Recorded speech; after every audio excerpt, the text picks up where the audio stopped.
Of course, if you don't catch them right, it jams your thumb. Yeah, so I'm practicing, trying to figure out how to do this. And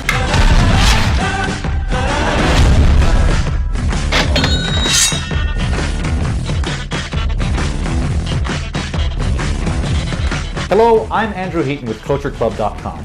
Today we're joining one of Washington's most powerful men for an exclusive interview, Mr. Grover Norquist. Mr. Norquist, thank you very much for joining us today. Good to be with you.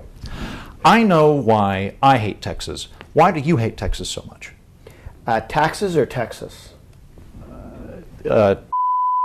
What is your least favorite tax? The one that we can abolish soonest. I'm a Fabian. Cut taxes. Get the slower antelope first and go after them one at a time.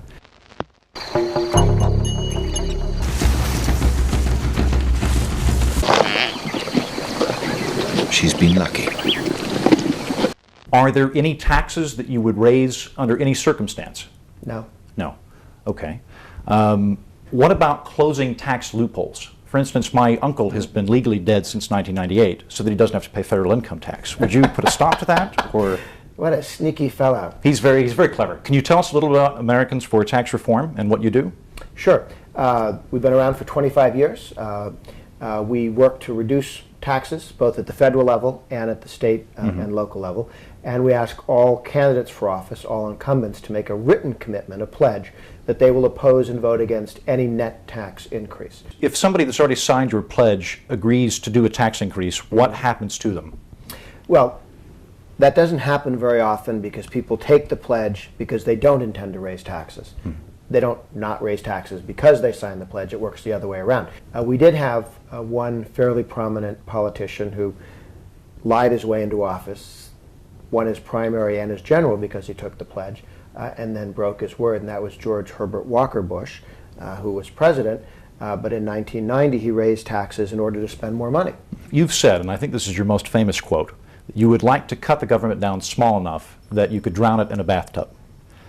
If you had said hot tub instead of bathtub, do you think that your message would carry more resonance with liberals? Yeah, but hot tubs tend to be a little bit larger, and I think that would give too much. So it has to be a bathtub. It has to be a shower. Yeah. I've read that George Herbert Walker Bush only takes showers. Is this because he's afraid you're going to drown him in a bathtub? I hadn't thought about that one. For Tax Day, which is coming up, I'm planning on throwing a party to try and meet girls. What do you do for Tax Day, and how can you make it fun? We tend to do an awful lot of talk radio and television about the pain of taxes, and this is not the way to meet girls. I work very little, but when I do, it's usually comedically, and the government has told me that I have to pay taxes now. Any pointers on how to avoid doing that? Yeah, don't, and if they come and talk to you, just say you forgot. Or alternatively, I believe I can fly. I believe. I'll move away from the taxes for a moment. I'd like to talk about your beard. It looks like it's poised on day 6 forever. How do you keep it so trim? What I used to do is go to the barber shop once a month to get my hair cut and the beard trimmed.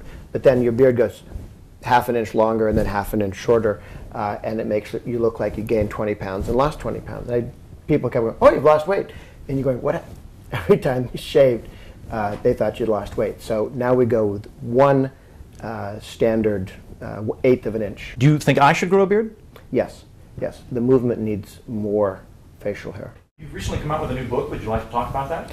Absolutely. Debacle. John Lott and I put it together. It's about how Fannie Mae, Freddie Mac helped give us a recession. Obama helped prolong it and deepen it. And what do we do now? So it's a little bit about what went wrong in the first place, mistakes that were made that made it worse. This has been the lousiest recovery out of any recession except for the Great Depression. And what do we do to fix it? Is a series of 12 steps that can be quickly explained as make a list of the things Obama did and do the opposite. Well, you certainly do a lot of juggling with tax work and with all of your think tanks and various appearances. Can you teach us anything from these experiences that we can use in the future? You don't want to use bouncing balls because you're going to drop them a lot as you get going, as you practice. And when you do that, they bounce over in the corner and you spend 3/4 of your time catching it and not very much practicing. So you want to get ones that are filled with sand or the equivalent, so that when you drop them, they're right here. and you spend no time chasing it. And the other thing that people tend to do is want to throw them very high, because the further up they go, the more time you have to get the other balls going. But the higher up they go, the further away they land from where you expect them to. So you toss underhand, not overhand, to get going. And you want to toss not very high at all, actually. Do you, when you start using blades, do you dull them beforehand, or do you just Blades really and have the a lot fire of thing- confidence? The fire thing's not as difficult as you think. The blades I worry about a little bit. Okay, so start with fire rather than blades. Yes. Okay. Fire, it's easier to recover from the damage. Okay. Pretty good. Okay. And do this 3,000 or 4,000 times? Yeah. Okay. And you just got to keep going. All right. I'm going to try all three at once. You think I'm ready? Yes. Thank you. Okay. Sorry. That's why you use the ones that are filled with sand instead of bouncy balls. And the flame stuff. Yes. If these had been flaming, your desk would have been a mess. Yes, that's right. Thank you. I think I'm that much more employable now. Yeah, well, that's a new skill. Thank you very much.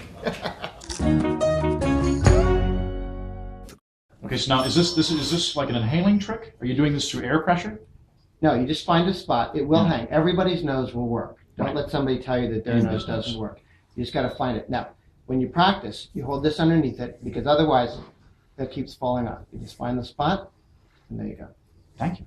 Yeah.